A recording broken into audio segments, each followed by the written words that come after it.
Hello, welcome back to career in mining. आप सभी का स्वागत है हमारे YouTube channel career in mining पे।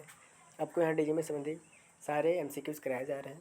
एक माइनिंग करंट अफेयर जो सीआईएल की तरफ से हम बनाने जा रहा हूँ, शुरुआत कर रहा हूँ। हमेशा पर डे करंट अफेयर और जीके आपको मिलता रहेगा।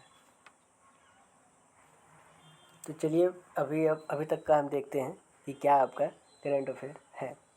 तो पहला सबसे महत्वपूर्ण क्वेश्चन बनता है कि कोल इंडिया लिमिटेड द्वारा हाल ही में कौन सा स्थापना दिवस मनाया गया। तो 49वां, 50वां, 91वां, 92वां। तो आपका राइट आंसर हो जाता है 91वां। सीआईएल की स्थापना जो 1 नवंबर 1975 में हुई थी। ये 2025 में इसने अपना 91वां फाउंडेशन डे मनाया था और 50वां या 2024 में मनाया था। इस दिन हम मतलब 1 नवंबर को इंडियन माइनिंग डे के रूप में भी हम लोग मनाते हैं। अगर इसकी हेडक्वार्टर की बात करें तो हेडक्वार्टर इनकी कहाँ हो जाती है। तो कोल इंडिया लिमिटेड का मुख्यालय कहाँ स्थित होता है। तो कोल इंडिया लिमिटेड का नई दिल्ली, कोलकाता, नागपुर, धनबाद। कोल इंडिया लिमिटेड के आपकी हेडक्वार्टर कोलकाता में हो जाती है। सीआईएल का मुख्यालय कोलकाता वेस्ट बंगाल में है, जहाँ से सभी 8 सब्सिडरी का समन्वय होता है। अब लार्जेस्ट सब्सिडरी की बात करें तो जैसा कि अगला प्रश्न है आपका, कोल इंडिया की सबसे अधिक उत्पादन करने वाली सब्सिडरी कौन सी है। कोल इंडिया की सबसे अधिक उत्पादन करने वाली सब्सिडरी कौन सी है। तो आपकी हो जाती है एससीसीएल, जो गेवरा माइन है ओपन का। साउथ ईस्टर्न कोलफील्ड लिमिटेड देश की सबसे बड़ी कोयला उत्पादक कंपनी है, जो छत्तीसगढ़ और मध्य प्रदेश में कार्यरत है। पावर सेक्टर कंट्रीब्यूशन, भारत के कुल बिजली उत्पादन में कोल इंडिया की हिस्सेदारी लगभग कितनी है।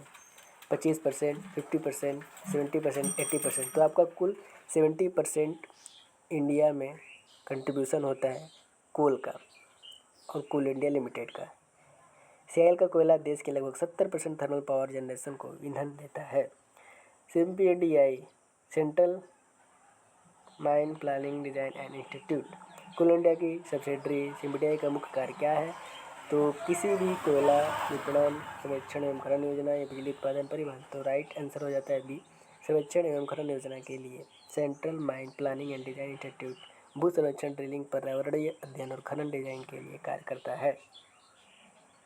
इन्वायरमेंटल इनिशिएटिव, सीआईएल ने 2025 में किस परियोजना के तहत 10 लाख से अधिक पौधे लगाने का लक्ष्य रखा है। तो हरित भारत मिशन, भारत कोयला अभियान, mission green mining, carbon free coal initiative. तो इसका सही उत्तर हो जाता है आपका सी, मिशन ग्रीन माइनिंग। यानी अगर हम बात करें तो सीआईएल ने मिशन ग्रीन माइनिंग योजना के तहत अपने सभी क्षेत्रों में बड़े स्तर पर वृक्षारोपण और पर्यावरण संतुलन का कार्यक्रम चलाया है।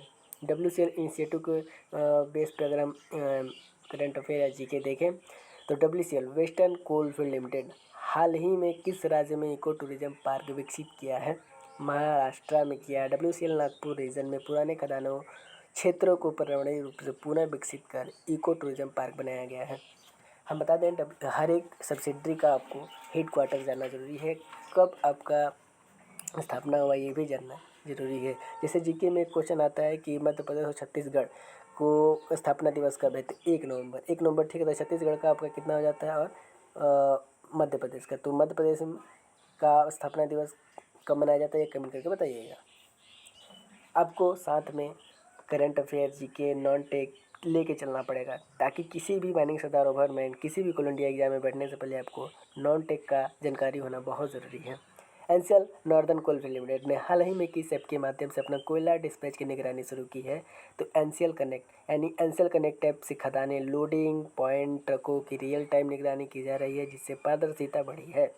एससीसीएल माइलस्टोन, एससीसीएल ने वित्तीय वर्ष 2024-25 में पहली बार कितना उत्पादन पार किया।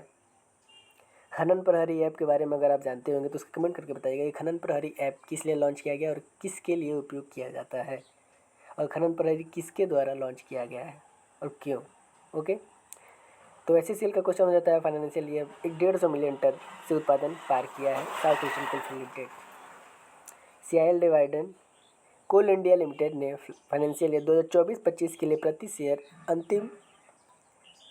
अंतरिम लाभांश घोषित किया। कितना।